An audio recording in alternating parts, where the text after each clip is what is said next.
de proteção solar. Todo mundo tem que usar protetor solar, né? Eu não preciso ensinar o padre a rezar a missa, né? Eu acho que todos vocês sabem aqui a importância, porque a radiação ultravioleta que está na luz do sol, ou está nessas lâmpadas brancas que a gente está exposto no dia a dia, né? Ela pode fazer com que o lúpus volte a entrar em atividade. Então, o protetor solar é muito importante para o paciente com lúpus, tá? É como a dieta sem sal para o paciente com diabetes, é como a dieta sem açúcar, a dieta sem sal para o paciente com hipertensão, a dieta sem açúcar para o paciente com diabetes também. Então, o protetor solar é muito importante para o paciente com lúpus. Você, mas eu não pego sol. Impossível, tá? Se você morar num local, tipo o quarto branco do Big Brother, tudo bem, eu até entendo, mas eu acho que ninguém faz isso. Então, todo mundo sai numa janela, todo mundo vai comprar um pão, todo mundo sai eventualmente para o período de sol. Passar em todo o corpo, inicialmente, depois ficar repetindo nas áreas expostas ao sol, pelo menos de 4 em 4 horas. A contracepção e a vacinação. O paciente com lúpus pode ter filho? Lógico que pode ter filho, né? Pode. E eu sempre, para a maioria dos pacientes, eu sempre estimulo que elas tenham esse desejo, desde que esse desejo venha no momento mais correto da doença. Então, o paciente com lúpus, você fala assim, você nunca vai decidir quando você vai ter filho. Você deve sempre conversar com o seu médico qual o melhor momento para você engravidar. Não engravide em qualquer momento, bobagem, tá? Isso já passou, tá? Converse com o seu médico e fala assim, estou pensando em engravidar, eu estou no melhor momento para engravidar? Quando eu posso engravidar? Quais os cuidados que eu tenho que ter para ter uma gravidez muito tranquila? E com esses cuidados a gente consegue ter uma gestação muitas vezes sem nenhuma intercorrência, tá? Nenhuma surpresa nem para o pai, né? Nada de volta da barriga, nem para o médico, nem para o marido também, né? Outro ponto que é importante também é em relação à vacinação. Existem algumas vacinas que o paciente com lúpus ele deve tomar. E aqueles que tomam drogas imunossupressoras não devem usar algumas outras vacinas. E a hidroxicloroquina, né, que todo paciente com lúpus deve usar também, a não ser que ele tenha alguma contraindicação. Por quê? Ela diminui a chance da doença entrar em atividade, então ela mantém a doença dormindo por longos períodos, diminui a chance de eventos de trombose nas pernas, infarto, AVC, acidente vascular cerebral, derrame. Ela melhora o perfil lipídico, melhora o colesterol, melhora a resistência à insulina, diminuindo a chance do diabetes e melhora possivelmente a sobrevida dos pacientes com lúpus. Então, aumenta a chance de sobrevida nos pacientes. Os pacientes que tomam hidroxicloroquina por mais tempo, tem um estudo que mostrou que eles vivem mais tempo do que aqueles pacientes que não tomam hidroxicloroquina. Aquele medo que a gente tem que ter em relação ao efeito oftalmológico da hidroxicloroquina, quando a gente usa com cuidado, eles são muito, muito, muito raros e a gente consegue monitorar. Então, na maioria das vezes, a gente consegue utilizar. Tá? Outro ponto que é importante também é o controle dos fatores de risco cardiovasculares, né? Então, a gente tem que controlar sempre a pressão arterial, os níveis de colesterol, a intolerância à glicose, o diabetes, a síndrome metabólica e melhorar o peso também. E aí entra um ponto que é muito importante, onde a gente vai começar a falar um pouco sobre o exercício físico, né? Então, a gente vai entrar um pouquinho no exercício físico. E aí, o exercício físico ele traz benefícios, não só para o bem-estar de todo mundo, mas muitos benefícios cardiovasculares, né? Isso passa no Globo Repórter toda semana. É capa da Veja, capa de revista, passa no Ana Maria Braga, no Mais Você, no Domingo Espetacular, enfim. Isso acho que isso a gente está cansado de saber, né? Então, o fato das melhoras no coração no exercício físico a gente já sabe. Diminui a chance de ter infarto, diminui a chance de ter derrame, diminui a chance de aterosclerose, né? Então, melhora a qualidade de vida. Então, é um outro ponto muito importante. Mas, apesar disso, quando a gente foi avaliar quantos por cento dos pacientes com lúpus fazem atividade física ou exercício físico regular, só 15% deles fazem exercício físico. 15% de quem tem lúpus faz exercício físico. É muito pouco. O que isso quer dizer? De cada 100, só 15 faz o exercício físico regular. Mas o que está acontecendo? Será que essa informação está chegando em todo mundo? Quais são as principais dificuldades que vocês têm para fazer exercício físico? Será que é porque não tem alguma academia perto? Será que é porque não tem algum parque perto? Será que é porque falta companhia? Será que é porque vocês têm medo de que o lúpus piore com o exercício físico? O que está acontecendo? Isso não pode acontecer. Quem tem lúpus pode sim fazer exercício físico, não só pode como deve. E deve sempre conversar com o seu médico para que, se tiver alguma dificuldade, tentar adaptar aquele tipo de exercício físico para aquele momento em que a doença se encontra. E aí, às vezes a gente conversa com o paciente e fala assim, você faz exercício? Não, eu ando todo dia, eu ando 15 minutos de casa até a parada de ônibus, depois da parada de ônibus até em casa. Isso não é exercício físico, tá, gente? Isso é uma atividade física e pra gente isso é muito importante. Lógico que isso é bom, mas tudo que a gente chama de exercício físico é aquela atividade programada com um fim específico. Então, exercício físico é aquele momento em que você vai pegar o seu tênis, você vai pegar a sua roupa adequada e você vai fazer uma caminhada para caminhar. Você pode ter alguém para você fofocar, você pode ter alguém para você escutar sua música, você pode ter alguém ir sozinho para relaxar, mas é um momento para fazer exercício físico. Aquele momento que você vai pegar a sua roupa, o seu tênis e vai para uma academia, vai fazer uma dança, vai fazer uma hidroginástica, vai fazer uma natação, vai andar de bicicleta. Isso é exercício físico. O fato de vocês serem ativos é muito bom e é muito importante, mas isso não faz com que vocês façam exercício físico regular. Então é muito importante a partir de hoje a gente pensar, será que eu posso fazer um exercício físico? Onde eu poderia estar fazendo esse exercício também? Né? E quando a gente fala de exercício, a gente fala que é como se fosse um remédio, né? Então eu tenho que escolher o tipo de exercício que eu vou fazer, qual a intensidade, quantas vezes por semana e qual que é a duração desse exercício. Por exemplo, eu posso escolher, eu vou fazer academia 3 vezes por semana, durante 30 minutos, numa intensidade mais leve, porque eu tenho dor quando faço uma intensidade mais alta. Eu posso escolher também, eu vou fazer dança do ventre 2 vezes por semana, durante 60 minutos, numa intensidade um pouco mais alta. Então, isso é o que você pode conversar com o médico, ou pode conversar com o educador físico, que está atendendo você, seja na academia ou em outro local. Ou eu posso fazer uma caminhada durante 30 minutos, 3 vezes por semana, ou todos os dias, ou uma hidroginástica. Então, a gente tem que escolher alguma coisa. Eu tenho certeza absoluta que todo mundo gosta de alguma coisa. É impossível não gostar de nada. Então, assim, tem gente que gosta de natação, tem gente que gosta de dança, tem gente que gosta de caminhada, tem gente que gosta de bicicleta, tem gente que gosta de vôlei, de futebol, enfim. Os esportes estão aí, são das mais variados tipos também para a gente pensar. E não existe um tipo de exercício físico que eu vou escolher para você. Eu vou falar assim, em casos muito esporádicos, eu posso até sugerir e falar assim, olha, para você, no seu caso, o melhor exercício seria esse, porque, eventualmente, em um outro tipo de exercício, você pode ter dor no joelho, dor no quadril, de acordo com a sua condição. Mas, na grande maioria das vezes, a gente consegue começar. Que tipo de exercício físico você gosta de fazer? Eu tenho que levar em consideração a afinidade, a idade, a sua capacidade física e possíveis comorbidades também. Então, assim, ninguém gosta só do azul. Eu sei que vocês gostam do azul, mas vocês também podem gostar do amarelo, do vermelho, do roxo, do rosa, de quaisquer outras cores, E a partir daí, a gente consegue achar alguma coisa que seja prazerosa para vocês. O exercício físico é muito ruim quando ele vira apenas uma obrigação, Então a gente tem que pensar assim, o exercício físico, a gente já chega a obrigação no dia a dia, a gente acorda, tem que pagar a conta, depois a gente vai trabalhar, na hora do almoço tem que pagar a conta, depois a gente tem que trabalhar de novo, depois a gente tem que pagar a conta de novo, aí depois a gente vai tentar descansar, mas a gente dorme preocupado com a conta que a gente tem para pagar. Então se tudo virar uma obrigação, fica chato. O exercício tem que ser um momento de prazer, pra gente. Então eu vou pegar aqueles meus 30 minutos para fazer o meu exercício físico e ninguém tira. Isso é muito importante, que a gente tem o direito disso. A gente tem o direito de um monte de coisa. A gente tem o direito de reservar 30 minutos do nosso dia para fazer alguma coisa que nos dê prazer. E quais são os benefícios do exercício no lúpus? O exercício a gente já conseguiu demonstrar, através de estudos científicos, que melhora o perfil lipídico, diminui a chance de ter diabetes, melhora a resistência à insulina, melhora fatores de risco cardiovasculares a longo prazo, que a gente chama de função endotelial. Ele melhora a tolerância ao exercício. Então, no começo, você pode ter dificuldade para fazer aquela atividade física, mas à medida que você vai progredindo, ele vai melhorando a sua capacidade de realizar o exercício, vai melhorando cada vez mais, quanto mais você progride naquela modalidade. Melhora a capacidade aeróbica, ou seja, a sua capacidade de respiração e de troca de gases. Também melhora a fadiga, quanto que vocês não se sentem cansados, indispostos, sem vontade de fazer nada. O exercício físico melhora isso e melhora muito a depressão, Isso tudo, eu não estou falando só da boca para fora, isso tudo já está demonstrado em estudos científicos, Não é só coisa de Globo Repórter, não.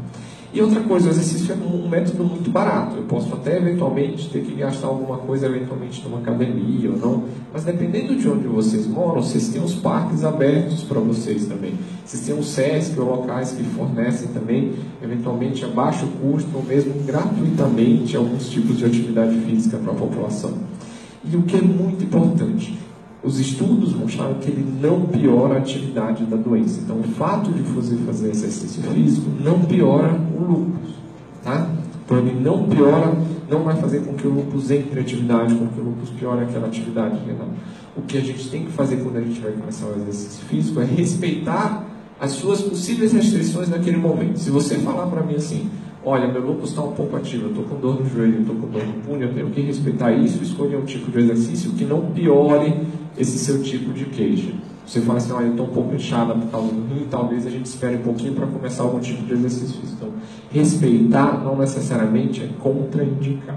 E às vezes a gente pode esperar até um pouquinho mais para a gente poder fazer com que você melhore e inicie uma atividade física de uma maneira mais tranquila. E eu tenho certeza absoluta que se vendesse no supermercado uma pílula que tivesse 30 minutos de esteira, 1 hora de yoga, 200 abdominais, 1 hora de musculação, eu tenho certeza absoluta que todo mundo comprava, né?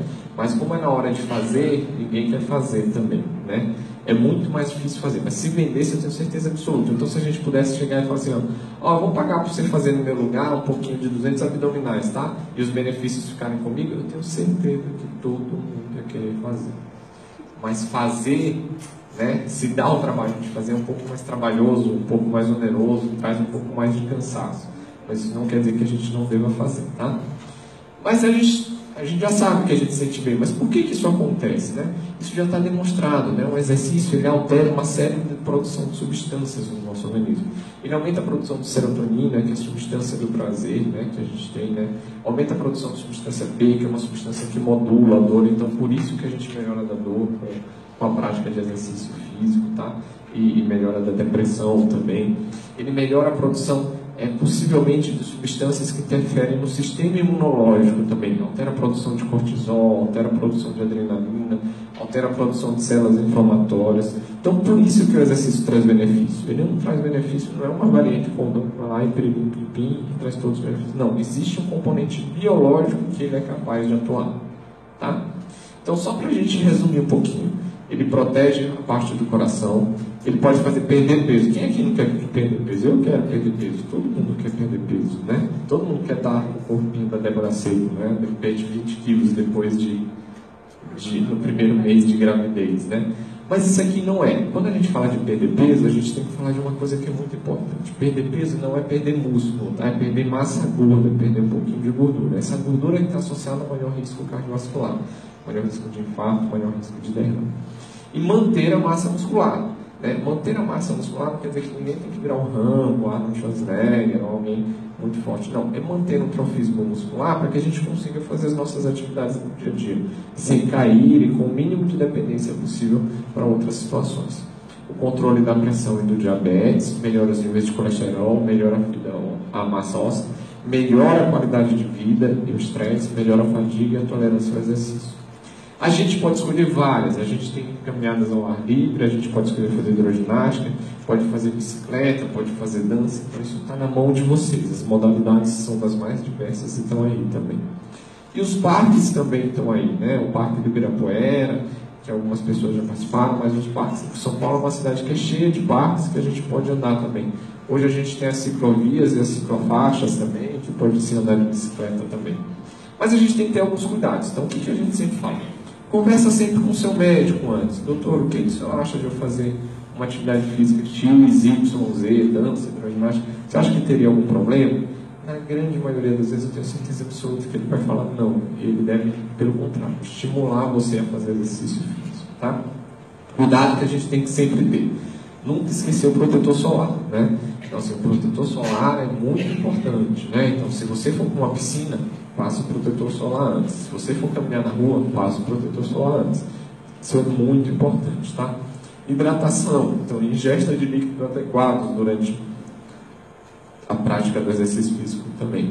Nunca fazer exercícios físicos em jejum, né? E, se possível, se alimentar de 3 em 3 horas com uma alimentação balanceada e adequada, né? Roupas e calçados adequados, né? E converse e tire suas dúvidas com o médico também. Precisa fazer exames antes? Na maioria das vezes, os próprios exames que a gente já faz com o lúpus já são capazes de direcionar a gente. Então, por exemplo, se você está naquele momento em que o lúpus está com uma anemia um pouquinho mais importante, provavelmente o médico vai orientar você a segurar também em relação à prática de atividade física. Se as plaquetas estão muito baixas, ninguém vai fazer kickbox, muay thai, boxe, né? Ou esportes que tem risco de queda, de traumatismo, porque você pode ter sangramento.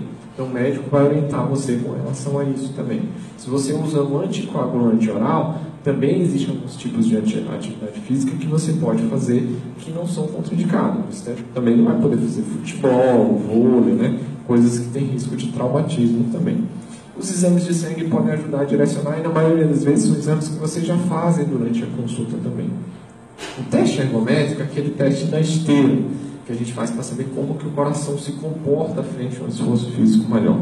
Ele não é obrigatório, mas é uma opção que você pode fazer para tentar ajustar um pouquinho melhor e avaliar se você tem algum risco maior durante o exercício físico. Assim como o teste ergospirométrico e a composição corporal. Só para a gente finalizar, gente, então a gente tem que lembrar, os benefícios são inúmeros do exercício físico. Melhora a qualidade de vida, melhora a fadiga, a depressão, o sono, a capacidade funcional no dia a dia, os fatores de risco cardiovasculares. E uma coisa que é muito importante, que nenhum remédio dá. Eu duvido se vocês vão falar o nome de algum remédio que melhora a sociabilidade de algum de nós. Então, quando a gente faz exercício físico, principalmente em grupo, a gente conversa com as pessoas, a gente interage melhor com as pessoas, a gente consegue trocar ideias com as pessoas. Eu nunca vou esquecer de uma paciente que fez exercício físico com a gente, no grupo, que achava que não podia trabalhar, que não podia fazer as coisas, e até hoje, depois disso tudo, ela passou a ter uma autoconfiança, voltou a ter autoestima, voltou a trabalhar, e hoje está pensando em morar fora do país com o trabalho. Então isso é muito importante também, tá?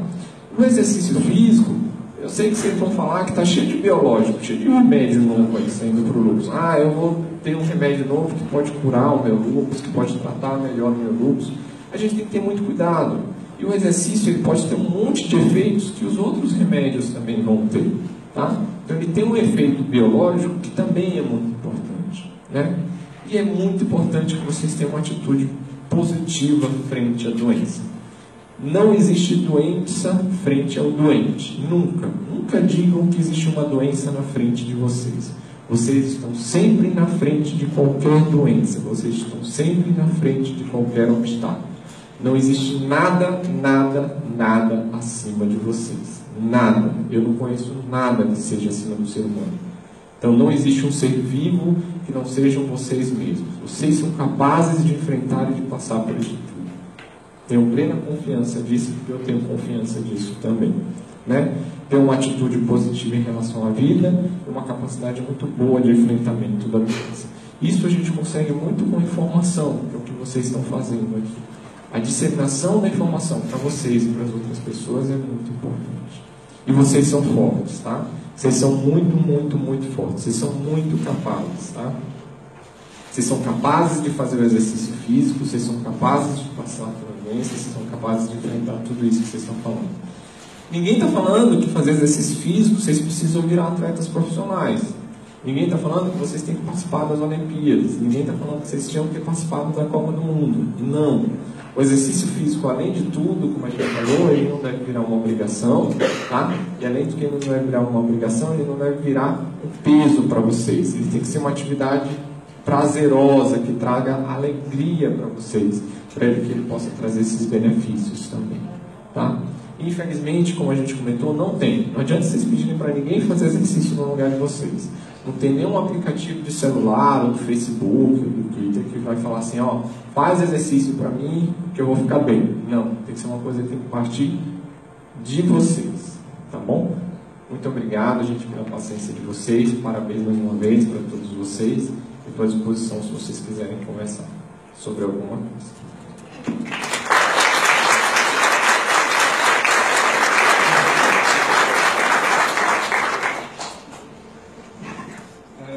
Como nós temos uns minutos, eu vou deixar aberto para quem quiser fazer pergunta para o doutor.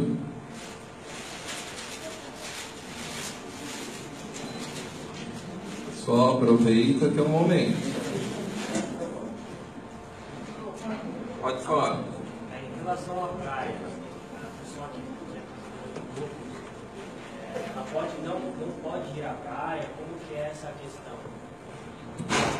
O problema é assim, quando você vai na praia, ninguém quer ir na praia na chuva, né? O problema é o sol, não é a praia em si, né?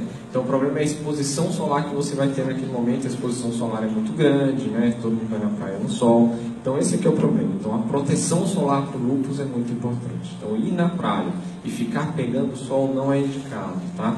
O que acontece? Quando você pega o sol, tem essa radiação ultravioleta que a gente fala, ela pode expor algumas substâncias na pele do indivíduo, que expõe não é de todo mundo. Mas quem tem anticorpos, ele vai atacar novamente e tem chance do lúpus entrar em atividade. Então você pode até frequentar a praia desde que você vá com proteção solar e não fique exposto diretamente ao sol. Você não pode ficar bronzeando, pegando marquinha, sabe? Aquelas coisas mais assim.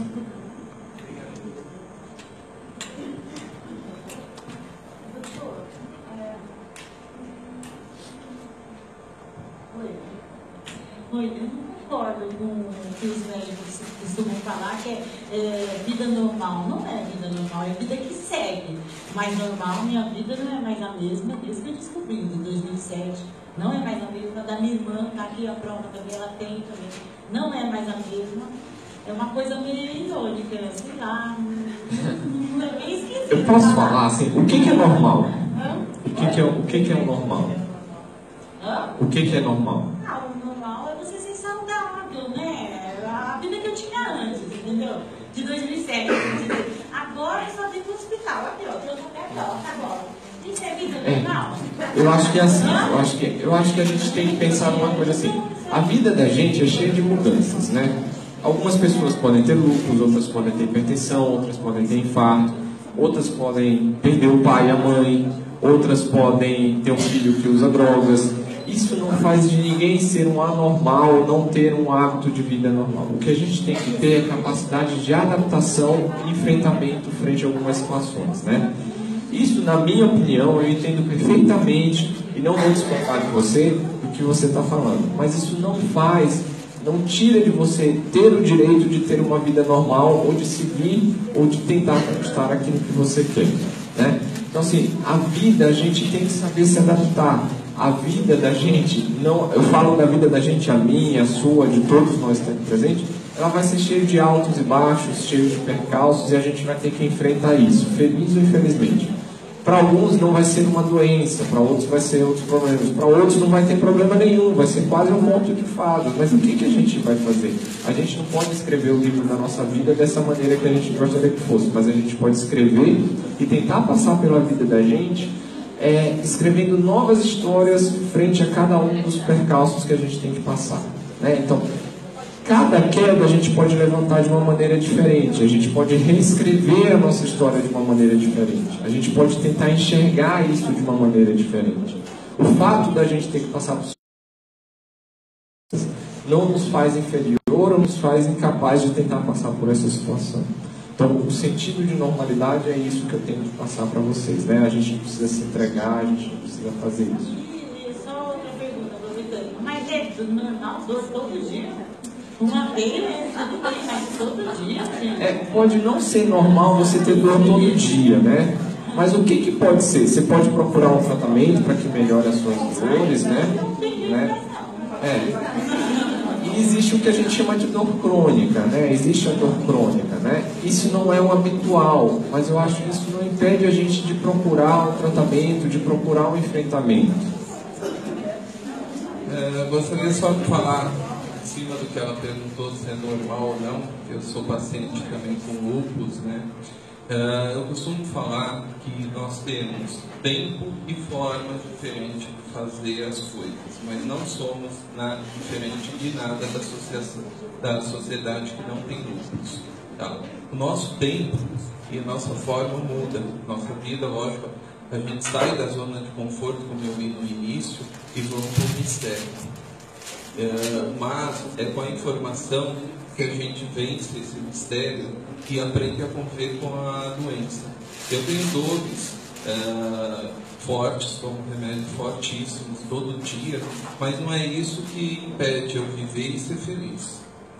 Não é isso que me impede ter sonhos e realizá-los e pensar no futuro. Eu não fico preso à doença. Como o doutor muito bem falou, nós temos uma doença, mas ela não mantém o ritmo da minha vida, não é ela. As atividades na água, elas têm menos impacto nas articulações, então elas são uma opção também.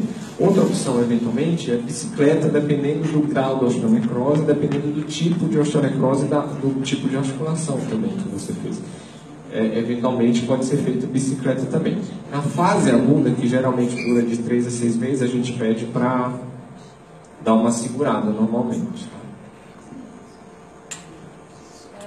Só um minutinho, eu peço para perguntar no microfone, porque o pessoal está acompanhando pela internet, senão não vai sair.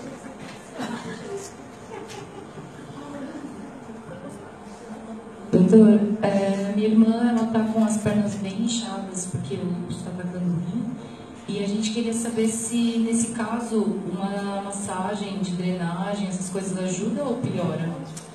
Na verdade, assim, quando tem o inchaço do rim, o que acontece? Você perde muita proteína pelo xixi, né? Quando você perde muita proteína pelo xixi, a proteína do sangue baixa. É como se fosse uma conta corrente, né? Se o dinheiro sai lá pela conta, o dinheiro que está lá na conta corrente vai baixar. É a mesma coisa, se você perde muita proteína pelo xixi, a proteína que fica no sangue baixa. Quando a proteína que está no sangue baixa, isso faz com que o líquido que está dentro do sangue passe um pouquinho para a pele. E aí cria aquele inchaço que a gente chama de edema. Então esse edema da perda renal, da alteração renal do lúpus é pela perda de proteína no xixi. Isso tende a melhorar à medida que o tratamento vai se tornando mais eficaz, que você perde menos proteína pelo xixi, perdendo menos proteína pelo xixi, a proteína no sangue tende a subir e você consegue reequilibrar esse processo. A massagem ela não vai resolver esse processo, porque o que você tem que fazer é diminuir a perda de proteínas, tá? Mas ela pode dar um alívio momentâneo, eventualmente, né? Então, se você faz uma massagem momentânea, você vai fazer uma drenagem daquele líquido, ele pode dar um alívio momentâneo. Ela não é contraindicada, tá? Se você se sente melhor com ela, eu falo para os pacientes, você pode fazer, tá? Mas ela não vai resolver o problema do inchaço dela definitivamente. Deu para entender? Eu não sei se você pode me responder a pergunta que não tem nada a ver com atividade física, mas quem tem lúpus, quais os meios contraceptivos que a pessoa pode fazer uso, já que não faz uso de pílulas ou de... Essa pergunta é muito importante, né? Porque a gente fala assim, que você pode engravidar, mas você tem que engravidar no período certo. Mas a gente tem que dar os meios para que isso aconteça. Todos vocês são jovens, todos vocês têm direito e devem ter uma vida sexual ativa normalmente. O lúpus não contraindica atividade sexual, tá? Então pode ter atividade sexual e a vida sexual normal, tá? Paciente com lúpus ele pode usar pílulas sim, tá? Mas não são todos e quaisquer tipos de pílulas. Aqueles pacientes que têm maior risco de trombose, que têm lúpus, a gente evita as pílulas que contêm estrógenos em altas doses, porque o estrógeno pode ser um fator para piorar a atividade doente e aumentar a chance de ter trombose. Mas tem algumas pílulas que são de progesterona, e essas pílulas de progesterona, na grande maioria das vezes, os pacientes com lúpus podem usar e eles não têm contraindicação, tá? Na grande maioria das vezes eles até se dão bem com esse tipo de pílula. Existe, além da pílula, anticoncepcionais que são injetáveis, ou mensais ou trimestrais, ou toda vez por mês ou a cada 3 meses, que também são à base de progesterona. E na grande maioria das vezes o paciente com lúpus também não tem contraindicação para utilizar. Outras opções que podem ser conversadas com o médico também é o DIU, né? O DIU é um dispositivo que é colocado dentro do útero, e dentro do útero ele libera algumas substâncias que podem ser hormonais ou não, tem o DIU de cobre também, que vão impedir a gravidez também. E outra coisa que a gente sempre fala é a camisinha, né? A camisinha é um método eficaz, né? Mas para quem que a gente sempre sugere que seja aliado ao método anticoncepcional. Então existem anticoncepcionais sim que podem ser utilizados, tá? Paciente com lúpus.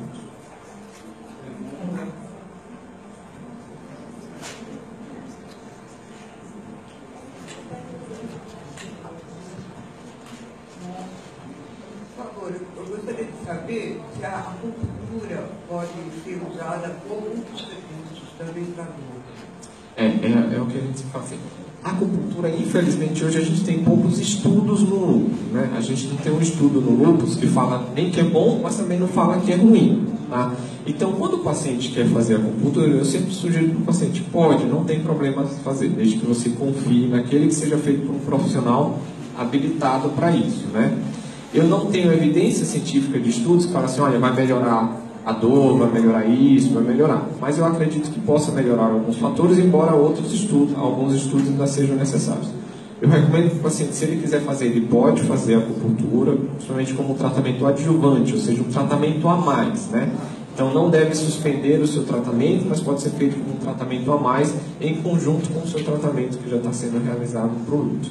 A gente só não tem evidência de estudo para o lúpus, mas para várias outras situações a gente já tem, principalmente quando se refere ao tratamento de dor, né? Então para dor, sim.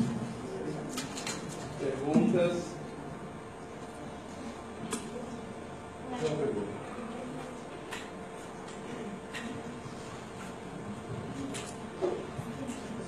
Doutor, a doença da minha esposa foi diagnosticada no final da gravidez, com um parto prematuro, de 8 meses. Meu filho está com 20 dias, minha esposa está com uma crise nesse momento.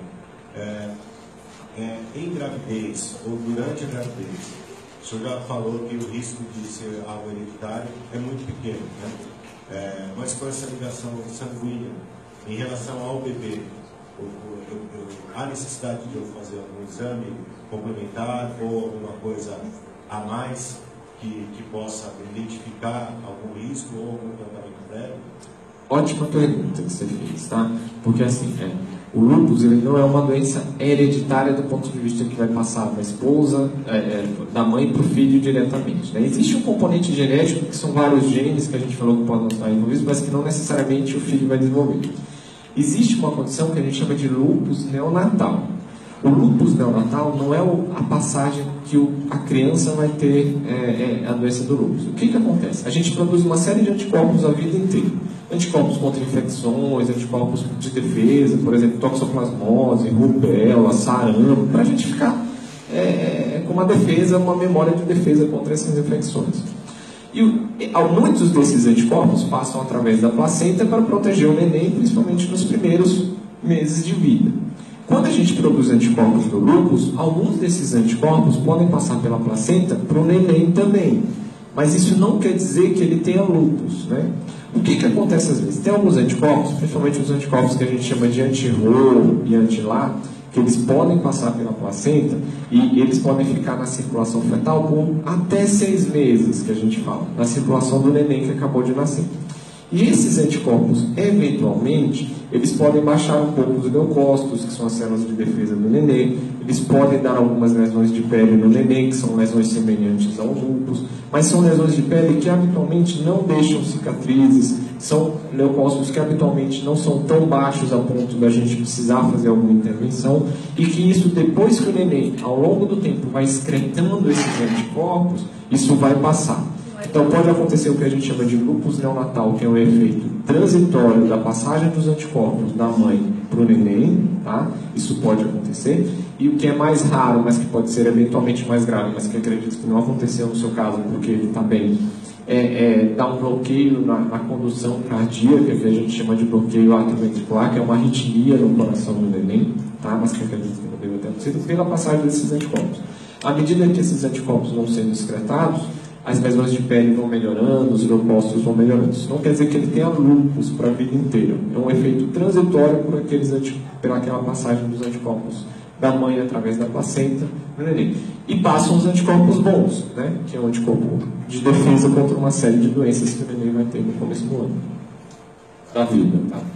Pessoal, eu vou ter mais uma pergunta aqui e aí nós vamos estar encerrando as perguntas ao Dr. Edgar. Minha pergunta, na verdade, é o inverso. Em 2010, eu tinha dores articulares, um fã positivo e uma reumato, não sei por conta da minha experiência, ela diagnosticou como uma artrite reumatoide. Eu fiz um tratamento de 6 meses com plaquenol e continuei com dores. Só que em 2011 eu engravidei. Tive uma gravidez super normal, meu filho nasceu com 39 semanas e somente em 2014 que foi diagnosticado lúpus. E eu comentando com a minha médica, ela disse que não teria nenhum exame que pudesse ser feito no meu filho. E assim, eu tenho um receio realmente que ele tenha desenvolvido, ou lá desenvolver, não sei se bem, a gente não vai conseguir saber isso agora, né? E, sim, é uma preocupação minha. A gente não recomenda fazer nenhum exame mesmo, tá? Por quê? O que a gente sabe, né? Por exemplo, muitos dos exames que as pessoas perguntam se chamam FAM, né? Aquele FAM.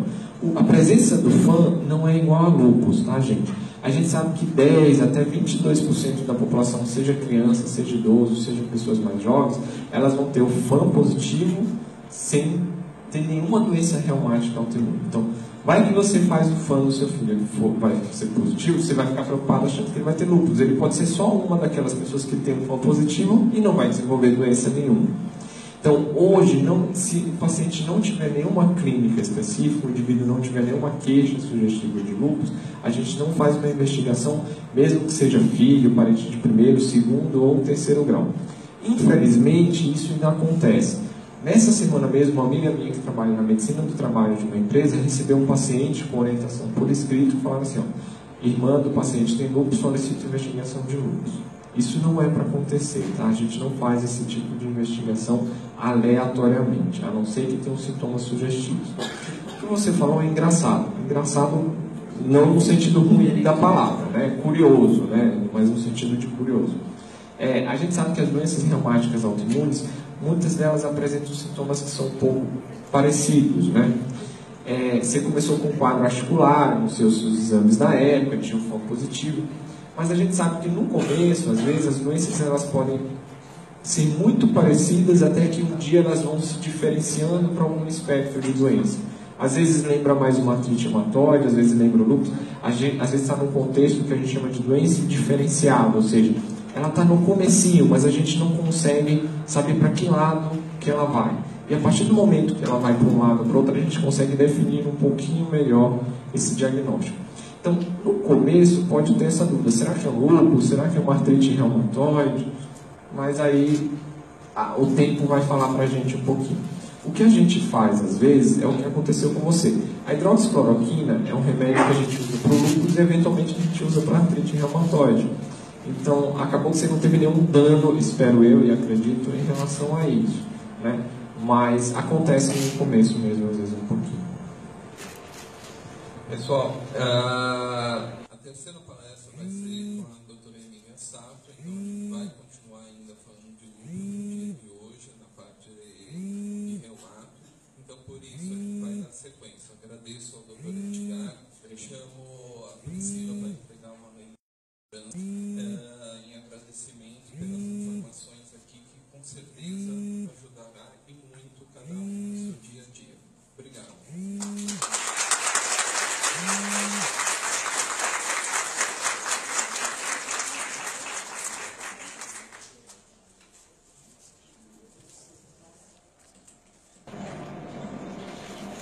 Para ser feliz, às vezes devemos deixar de sermos vítimas dos problemas e se tornar o autor da sua própria história. É agradecer a cada manhã pelo milagre da vida.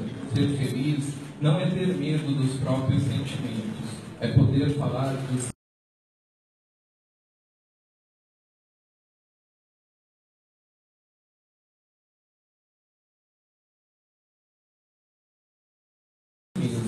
é ter coragem para ouvir, acompanhar